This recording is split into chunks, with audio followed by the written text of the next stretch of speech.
wat 'n nuwe fase in hulle lewe staan, is die vraag op almal se lippe altyd, wat is volgende? Daar word veral met groot oog gekyk na jong volwassenes wat pas gematrikuleer het.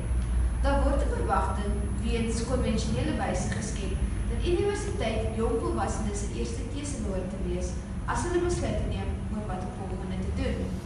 Gedurende hierdie praatjie kyk ons na die voor- en nadele van 'n oorbruggingsjaar en om direk na skool te gaan studeer. Hierdie is nie die enigste twee opsies nie, maar vorm deel van persoonlike ervarings tussen die groepslede. Om 'n oorbruggingsjaar te neem is een van die beste dinge wat 'n jong persoon kan doen. Dit leer 'n mens om te groei in 'n manier wat anders nie doen nie. Jy leer hoe om afhanklik te wees met geld te werk en jy leer hoe om te beplan. Jy groei nie net in die ekonomiese manier nie, maar as jy reis in jou oorbruggingsjaar is, word jou kennis oor die wêreld verbeter. Ek sou elke student adviseer om 'n oorbruggingsjaar te neem na skool om te leer oor hulself en seker te maak oor wat hulle wil doen vir die res van hul lewens. In my opinie, die nadele van 'n oorbruggingsjaar is as jy begin werk en begin 'n redelike bedrag geld verdien, veroorsaak dat jy afhanklik word van die werk en heeltemal jou fokus op universiteit afgooi. Dit kan jou in 'n kritiese manier lui maak. As jy op pad werk toe is jou vriende op pad universiteit toe.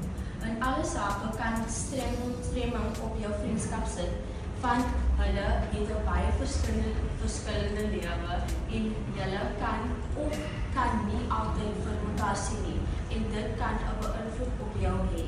Sal jy vinnig uitvind dat jou sosiale lewe begin opdroog, want dit beteken daar sal 'n paar naweke en maande voor lê. Hierdie is die nadele van direk na matriek gaan studeer. Om direk na matriek te gaan studeer is beslis 'n goeie idee, tensy jy nog nie weet wat jy word nie, of studeer nie. Baie tieners wat matrikuleer, weet nog steeds nie wat hulle wil studeer nie, en dit is 'n baie groot besluit wat hulle self moet neem. En as jy 17 of 18 jaar oud is, kan so 'n besluit vir jou bang maak, en as jy nog nie weet wat jy wil word nie, word tieners dikwels deur hulle ouers of vriende gedruk om na matriek te gaan studeer, al weet die tiener nog nie wat hy of sy wil word nie.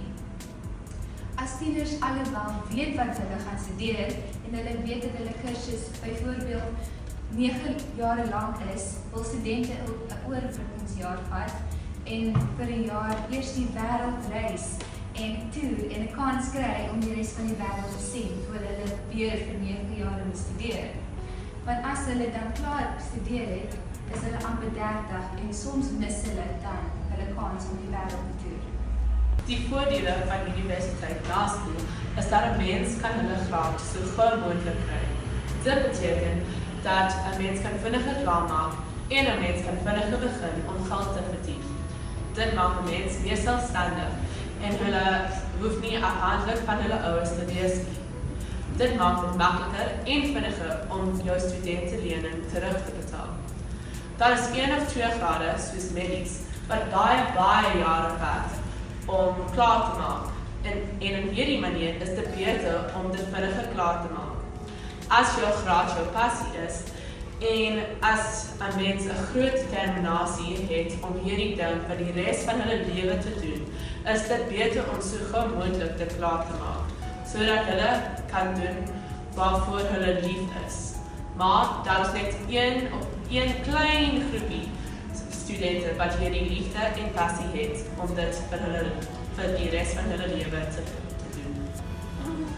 Daar is baie argumente vir en teen die voor- en nadele van die bidde oor 'n oorbruggingsjaar en om direk na skool universiteit toe te gaan. Van die hoofpunt wat gemaak is dat om direk na skool universiteit toe te gaan, jy help om 'n goeie werksetiket te handhaaf. Jy kan ook geld begin verdien. Sommige studente weet egter ook nie presies wat hulle na skool wil doen nie en sal sodoende net geld mors op 'n kursus wat van die begin af dalk nie vir hulle bedoel was nie. Nog 'n voordeel sal wees dat jy jouself gedurende 'n oorbruggingsjaar kan vind en meer van jouself leer. In my opinie is 'n oorbruggingsjaar 'n nuttige geleentheid waar tydens jy baie mense kan ontmoet en en sodoende lewenslange verbintenisse aangenomen. Allemaal is echter anders en wat voor één persoon werkt, mag niet voor die volgende persoon werken. Aan het einde van die dag neemt die besluit bij de individu zelf.